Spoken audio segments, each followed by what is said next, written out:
여러분 안녕하십니까, 진성호입니다. 이화영 전 경기도 평화부지사의 검찰 진술, 그리고 이화영 변호인의 법정 진술이 폭로되면서 지금 민주당이 발칵 뒤폈습니다. 그동안 검찰발, 법원발 뉴스에 대해서는 민주당이 큰 반응을 보이지 않았습니다. 그렇지만 이번에는 달랐습니다. 자, 이화영 전 부지사가 이재명에게 직접 쌍방울의 대북 송금을 보고했다.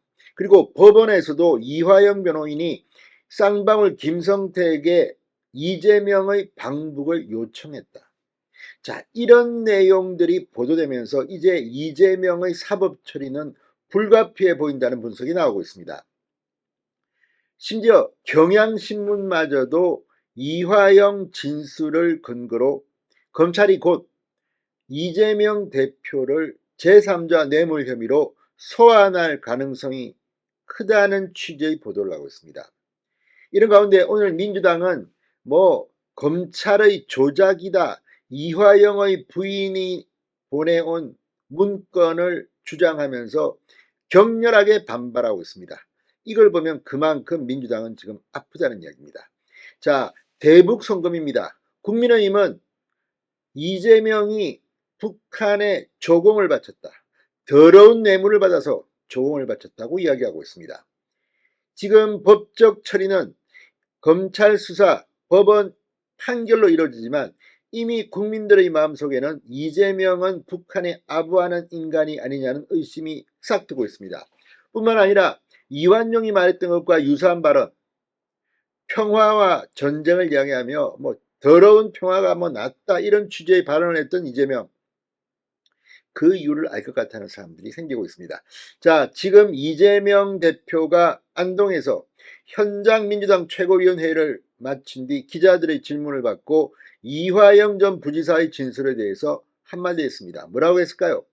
지금 이재명과 민주당은 패닉 그 자체입니다. 진성호의 융단 폭격 시작합니다. 이재명 민주당 대표를 융단 폭격합니다. 방송에 앞서 아직 진성호 방송에 구독자가 아니신 분은 붉은색 구독 버튼 눌러주십시오. 더 좋은 방송으로 보답하겠습니다.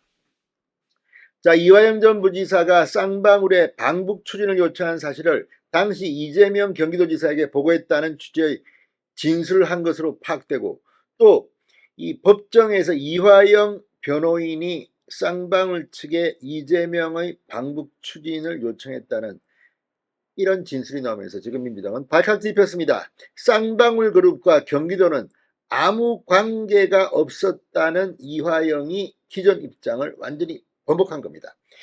자, 수원지검 형사 6부 김영남 부장검사 수사팀은 최근 이화영으로부터 이 같은 내용의 진술을 확보했다고 중앙조선들, 도하 언론들이 폭로했습니다.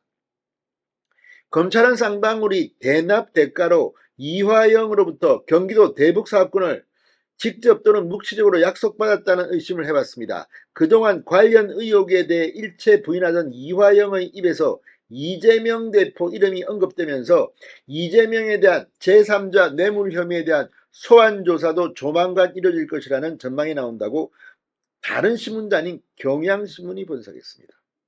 이제 이재명의 이 쌍방울 대북 송금 수사는 불가피해 보입니다.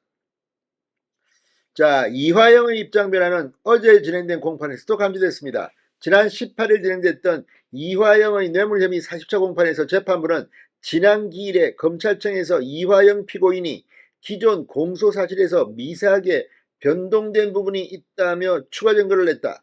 변호인은 그 부분에 대해서 말해줄 수 있겠나? 이렇게 물었습니다. 그러자 이화영 부지사 변호인은 이화영 변호인이 스마트팜 500만 달러에 관련해서 입장이 같아 방북 비용 300만 달러에 대해선 전혀 모르던 일이고 관여하지 않았다는 입장이었는데 방북을 요청한 건 맞는 것 같다는 취지다, 이렇게 말했습니다. 스마트팜은 모르겠지만 이화영은 이재명 방북 요청은 맞다는 취지로 말한 겁니다. 자, 이렇게 법정 진술, 검찰에서의 이화영 직접 진술이 보도되면서 이재명은 지금 벌벌 떨고 있는 것 같습니다. 경북 안동에서 열린 현장 최고위원회에서 기자들을 만나 검찰이 수사를 해야 하는데 자꾸 정치를 하고 있는 것 같아.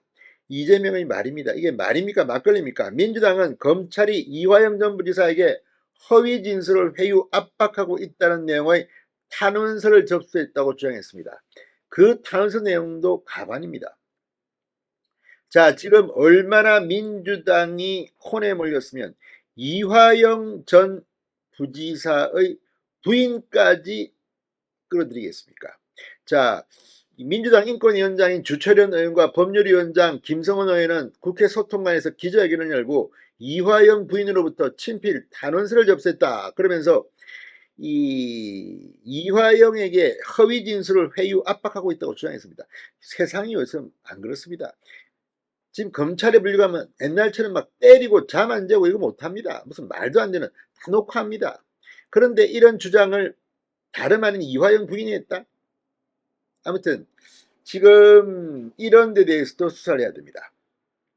자, 민주당에 따르면 이화영 전 부지사 부인은 검찰이 앞으로도 또 추가로 조사하겠다고 협박하고 있고 아무도 도와주지 못하게 철저히 고립시키고 있다. 신체적 고문보다 극심한 심리적 압박은 군사독재 시대의 정기고문만큼 무섭다고 말했다고 합니다. 아니, 검찰이 추가 조사한다는 게 협박입니까? 죄를 지은 사람에게 죄를 지었는지를 확인해야 되는 거 아닙니까? 누명을 벗기는 기회 아닙니까? 그런데 이렇게 말하는 것, 이게 지금 말이 됩니까? 그러면서 가장 힘든 것은 쌍방울 김성태 회장의 증언만으로 방북병 대남이라는 거짓 프레임을 씌워 이재명 대표를 기소하겠다는 것이다. 하노이 회담 결렬 전까지 평화로운 남북관계 개선을 위해 경기도가 독자적으로 진행한 인도적 지원 사업마저 김 회장의 증언만으로 그 가치를 폄훼하고 매도하고 있다고 주장했습니다. 자, 아무튼 이걸 보면 지금 민주당이 참으로 궁색해진 모양입니다. 자, 어쨌든 검찰이 뭐 조작한다, 뭐 어떻다. 법적 절차에 따라서 문제가 있다면 법적 절차에 따라서 대응하면 됩니다. 자, 이재명과 민주당이 이렇게 공개적으로 반발하는 이유는 뭘까요? 이재명이 비극적 처를 맞이할 것 같다는 그런 생각이 드는 이유는 뭘까요? 신성호의 융단 폭격이었습니다. 여러분 감사합니다.